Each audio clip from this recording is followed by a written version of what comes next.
एक शहर में मनीष अपनी बीवी नीलम के साथ रहता था। मनीष और नीलम दोनों ही शहर में नौकरी किया करते। एक दिन अचानक मनीष को पार्टी के लिए रात में जाना पड़ता है। मनीष अपने साथ नीलम को भी जाने को बोलता है। अरे नीलम, मुझे आज एक पार्टी में जाना है। मैं चाहता हूँ कि तुम भी मेरे साथ चलो। अरे क्या मनीष, तुम भी सारी बातें अचानक से बताते हो। ये पार्टी वगैरह की बात तो थोड़ी जल्दी बताया करो, मुझे तैयार भी तो होना होता है। अरे तुम तो वैसे ही इतनी सुंदर हो, तुम्हें कोई जरूरत नहीं है पार्लर जाने की। नहीं, मुझे पार्लर तो जाना ही पड़ेगा। मेरी आईब्रोज देखो कितनी बुरी हो गई हैं। साथ ही कटाई करवा कर एक नया सा लुक लूंगी। वो तो ठीक है, पर रात के समय कौन सा पार्लर खुला होता है? अरे मैंने एक पार्लर देखा है, वो देर रात तक खुला रहता है। ऐसा करती हूँ, मैं घर से ड्रेस पहन लेती हूँ, रास्ते में ही पार्लर से थोड़ा टचअप लेते हुए पार्टी में निकल जाएंगे। जैसा तुम्हें ठीक लगे, बस तुम तैयार होने में ज्यादा देर मत लगाना। नीलम जल्दी से अपनी ड्रेस पहनती है और वो और मनीष गाड़ी में पार्लर के लिए निकल पड़ते हैं। थोड़ी ही देर बाद नीलम को पार्लर दिख जाता है। अरे मनीष, गाड़ी रोको, यही है वो पार्लर जिसकी बात कर रही हूँ। देखो, ये पार्लर खुला ही हुआ है, मैंने तुम्हें बताया था ना। मनीष पार्लर को देखकर हैरान हो जाता है। अरे तुम्हारी बात तो ठीक है, पर इस समय आधी रात में ये कौन है जो पार्लर खोलकर बैठा है? और इस समय कौन आता होगा पार्लर में तैयार होने? अरे तुम ये सब बातें छोड़ो, हमारा तो आज का काम हो गया ना। तुम बस यहाँ 5 मिनट रुको, बस मैं यूं गई और यूं आई। ये बोलकर नीलम गाड़ी से उतर जाती है और पार्लर में चली जाती है। नीलम के पार्लर में घुसते ही एक औरत उसके पास आती है। जी मैडम, बताइए आपको क्या करवाना है? मुझे अपने आईब्रोज और हेयर कट करवाना है, और आप थोड़ा जल्दी कीजिए, मुझे अभी पार्टी के लिए निकलना है। जी मैडम, बिल्कुल ठीक है। आज हमारे यहाँ एक ऑफर निकला हुआ है, आपको हेयर कट के साथ एक फेशियल फ्री मिलेगा। ये सुनकर नीलम बहुत खुश हो जाती है। ये तो बहुत अच्छा ऑफर है, पर मुझे जल्दी निकलना है। मैडम आप चिंता मत करिए, मैं आपका फेशियल, हेयर कट सब कुछ बहुत जल्दी कर दूंगी, मुझे बस 10 मिनट लगेंगे सब करने में। ठीक है मैडम, बस हमारी एक शर्त है, आप अपनी आंखें बिल्कुल बंद रखेंगी और तब तक नहीं खोलेंगी जब तक मैं ना बोलूं। मैं चाहती हूँ कि आप खुद को पूरा एक बार में देखें जब सब काम हो जाए। ठीक है।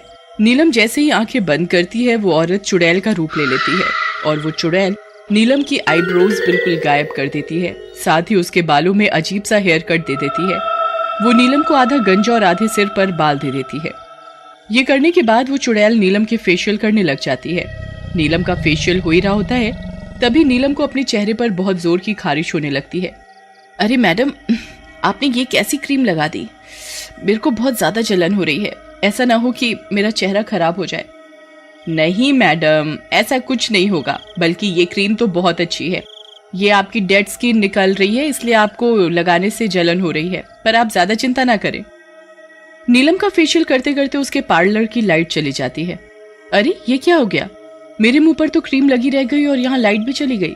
नीलम जैसे ही अपनी आंख खोलती है तो उसे अपने सामने चुड़ैल दिखाई देती है। ये देखकर नीलम बहुत डर जाती है। वो बहुत जोर से चिल्लाती है और वहीं बेहोश हो जाती है। ये कैसी पागल औरत है, इसको नहीं पता रात में कोई पार्लर नहीं खुलता। ये इस टाइम मेरे पास आ गई है, मैं तो रोज ही किसी न किसी कस्टमर की आस में बैठी रहती हूँ। मुझे बहुत मजा आता है सबकी शक्ल बिगाड़ने में। नीचे मनीष गाड़ी में बैठ इन सब बातों से अनजान होता है। वो नीलम को फोन लगाता है, नीलम उसका फोन नहीं उठाती। कुछ तो गड़बड़ लग रही है, ये नीलम मेरा फोन क्यों नहीं उठा रही? ओहो, पार्टी के लिए भी लेट हुआ जा रहा हूँ, लगता है मुझे ही ऊपर जाकर देखना पड़ेगा।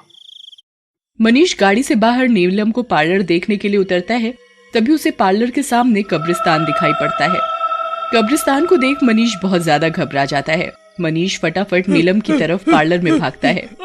नीलम, नीलम! तभी रोड पर कुत्ते बहुत जोर जोर से भौंकने लग जाते हैं। नीलम, तुम किधर हो नीलम? ये जगह ठीक नहीं है, हमें यहाँ से निकलना पड़ेगा, जल्दी! मनीष जैसे तैसे कर पार्लर में पहुंच जाता है। वो उधर चुड़ैल को देख सकपका जाता है। वो देखता है कि चुड़ैल ने नीलम के साथ कुछ कर दिया है। नीलम जमीन पर लेटी पड़ी है, वो आधी टकली हुई पड़ी है। क्या बात है, आज तो एक के बाद एक कस्टमर आए ही जा रहे हैं। लगता है आज कुछ ज्यादा ही पार्टी है। दूर रहो मुझसे तुम, गंदी चुड़ैल। तुमने यहाँ मेरी बीवी का क्या हाल बना रखा है? चुड़ैल ये सुनकर बहुत जोर जोर से हंसने लगती है। तू अपनी बीवी को लेकर जाएगा? अब तो तू भी यहीं का बन गया। तू इधर से वापस नहीं जा पाएगा। चुड़ैल मनीष के पीछे लग जाती है। मनीष बहुत चीखता चिल्लाता है और पार्लर से भागने की कोशिश करता है, पर वो भागने में असफल रहता है। तभी राह चलते सड़क पर एक बाबा हरिद्वार से पैदल आ रहे होते हैं। उन्हें वहां नेगेटिव एनर्जी का एहसास होता है। लगता है यहाँ पर कुछ है, किसी को मेरी जरूरत है। कोई इधर बुरी तरह फंस गया है।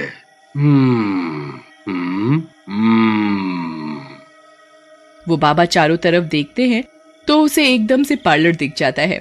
वो भागकर पार्लर की तरफ जाते हैं। वो उधर जाकर देखते हैं कि चुड़ैल ने मनीष और नीलम को पकड़ रखा है। ए बाबा, कौन है तू? किधर से आया है? यहाँ तुझे क्या काम है? मैं यहाँ तेरा खात्मा करने आया हूँ। तू मेरा कुछ नहीं बिगाड़ पाएगा बाबा। मेरे अंदर बहुत शक्तियाँ हैं। ऐसे मुझे मारना बहुत मुश्किल है। ये तेरे बस की बात नहीं है बूढ़े। चुड़ैल का बूढ़ा शब्द सुनकर बाबा आग बबूला हो जाता है। बाबा हमें बचा लो इस चुड़ैल से, बाबा बचा लो। बाबा ये मुझे और मेरी बीवी को मार डालेगी। बाबा बचा लो, बाबा बचा लो हमें, बाबा बचा लो। तू चिंता मत कर बच्चे, ये चुड़ैल ही मरेगी। मैं तुझे और तेरी बीवी को कुछ नहीं होने दूंगा। बाबा उधर ही चुड़ैल के पार्लर में एक भी पल खराब ना करते हुए मंत्र जोर जोर से पढ़ने लगते हैं और हरिद्वार से लाया गंगा जल वो मनीष और उसकी बीवी नीलम पर छिड़क देता है। गंगा जल के छिड़काव से ही नीलम और मनीष एकदम उठकर खड़े हो जाते हैं। ये देखकर चुड़ैल बहुत जोर से चिल्लाने लगती है। हे बाबा, ये तो क्या कर रहा है? तू मेरी मेहनत पर पानी क्यों फेर रहा है? तेरा तो मैं खात्मा करके ही रहूंगा चुड़ैल। ये ले। बाबा चुड़ैल के ऊपर भी गंगा जल का छिड़काव करता है। गंगा जल के छिड़कते ही चुड़ैल बहुत जोर जोर से रोने लग जाती है, साथ ही उसका शरीर जलने लगता है। अरे कोई है, मुझे बचाओ, कोई है, मुझे बचाओ, मैं मर रही हूँ, कोई मुझे बचा लो। तुझे कोई नहीं बचाएगा। अब तो तेरी आत्मा को मैं शांति देकर ही सांस लूंगा। देखते ही देखते चुड़ैल आग में जलकर भस्म हो जाती है और बाबा नीलम के साथ साथ मनीष की भी जान बचा लेते हैं। नीलम और मनीष बाबा का बहुत बहुत धन्यवाद करते हैं कि बाबा ने उनकी जिंदगी बचाई और वो दोनों अपने घर की तरफ लौट जाते हैं।